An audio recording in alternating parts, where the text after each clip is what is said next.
तो fifth episode की शुरुआत होती है स्कूल से।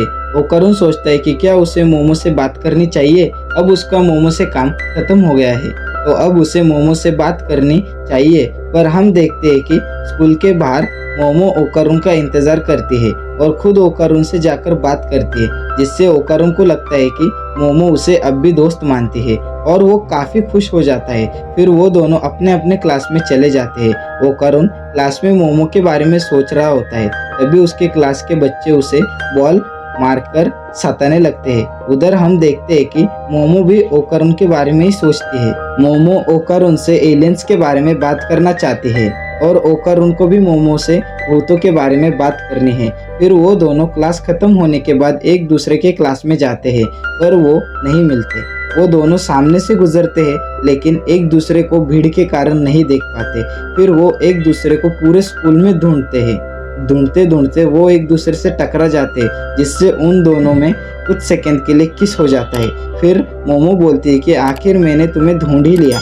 ओकारुन बोलता है कि क्या तुम भी मुझे ही ढूंढ रही थी? मुझे तो लगा तुम मुझे इग्नोर कर रही हो। मोमो बोलती है कि तुम मुझे इग्नोर कर रहे हो। इन दोनों को मोमो के दोस्त देख लेते हैं और बोलते हैं कि तुम दोनों किस कर रहे थे ना, जिससे मोमो और ओकारुन भड़क जाते हैं और आपस में लड़ने लगते हैं और बोलते हैं कि हम वापस कभी बात नहीं करेंगे। क्लास में सभी लड़कियां ओकारुन के नाम से मोमो को चिढ़ाने लगते हैं, जिससे मोमो गुस्सा होने लगती है। वहाँ पे ओकारुन आके मोमो से बात करने की कोशिश करता है पर क्लास के गर्ल्स के चिढ़ाने की वजह से मोमो ओकारुन से बात नहीं करती और चिल्लाकर उसे वहाँ से भगा देती है। ओकारुन दुखी होकर वहाँ से जाने लगता है। तब वो एक लड़की से टकरा जाता है। इस लड़की का नाम आयरा होता है। वो ओकारुन को पूछती है कि क्या तुम ठीक हो? आयरा ओकारुन से काफी मीठी मीठी बातें बोलती है, जिससे ओकारुन ब्लश करने लगता है। मोमो उन दोनों को साथ में देखकर जलने लगती है। फिर आयरा जब मोमो के सामने अपने दोस्त के साथ जाती है तो वो अपनी दोस्त को बोलती है कि यह लड़का इडियट है। इन जैसे इडियट से मैं प्यार से बात करके इन्हें अपने प्यार के जाल में फंसाती हूँ, इससे मुझे मजा आता है। आयरा की ये बातें मोमो सुन लेती है और उसे पता चलता है कि आयरा को अपनी सुंदरता का घमंड है। फिर मोमो आयरा को सबक सिखाने के लिए अपने पावर्स से ऊपर रखे हुए स्टील के टब को आयरा के सर पर गिरा देती है, जिससे आयरा की अकल ठिकाने आ जाती है। फिर मोमो ओकारुन की तारीफ करते हुए वहां से उसे ले जाने लगती है, जिससे आयरा और उसके दोस्त देखने लगते हैं। मोमो ने ऐसा इसलिए किया क्योंकि आयरा को लगता है कि ओकारुन की कोई सुंदर लड़की दोस्त नहीं बन सकती, पर मोमो जैसी सुंदर लड़की ओकारुन की दोस्त है। ये बात से आयरा को शौक होता है। फिर घर जाते समय मोमो ओकारुन से माफी मांगती है और ओकारुन बोलता है कि कोई बात नहीं, अच्छा है कि हम दोनों के बीच सुलह हो गई। फिर ओकारुन मोमो को बोलता है कि टर्बो ग्रैनी से मुझे मेरे बॉल्स वापस नहीं मिले, जिसे सुन के मोमो काफी हंसने लगती है। ये बात ओकारुन दादी को बताता है तो दादी बोलती है कि मैंने तुम्हें पहले पूछा था दिखाने को, पर तुम्हें नहीं दिखाया। ओकारुन बोलता है कि मुझे मेरी बड़ी चीज मिल गई है, यानी ओकारुन अपने छोटा भीम यानी औजार की बात कर रहा है, पर उसके ढोलू बोलू यानी गोटिया उसे नहीं मिले। फिर दादी मोमो को पानी से भरा टब और तालिस्मान लाने बोलती है और मोमो ले आती है।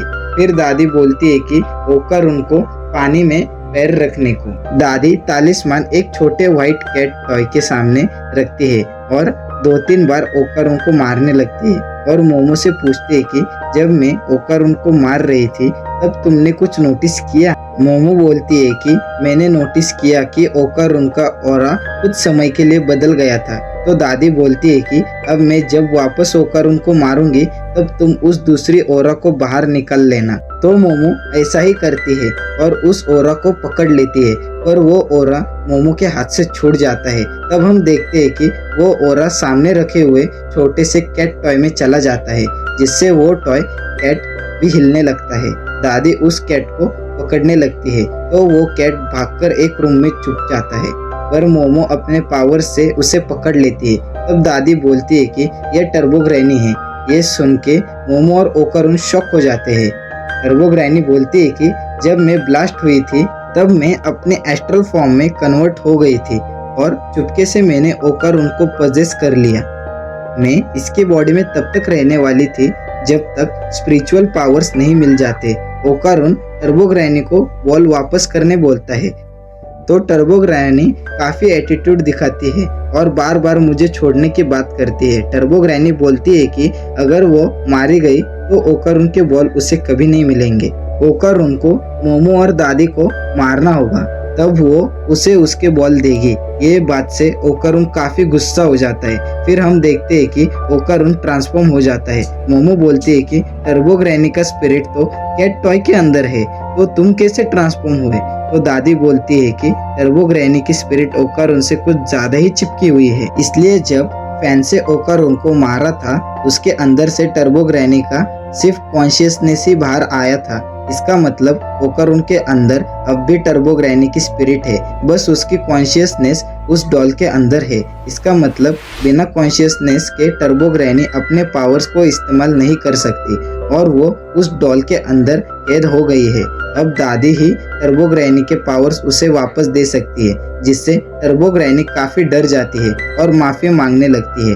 मोमो बोलती है कि अगर टर्बो ग्रैनी ने ओकारून के बॉल वापस लौटा दिए तो उसे शक्तियाँ वापस लौटा देगी। तो टर्बो ग्रैनी बोलती है कि उसने ओकारून के बॉल खो दिए हैं। इसी सस्पेंस के साथ 5th एपिसोड यहाँ पे खत्म हो जाता है। तो मिलते हैं नेक्स्ट एपिसोड में। अगर वीडियो पसंद आया हो तो वीडियो को लाइक, कमेंट, शेयर, सब्सक्राइब करें।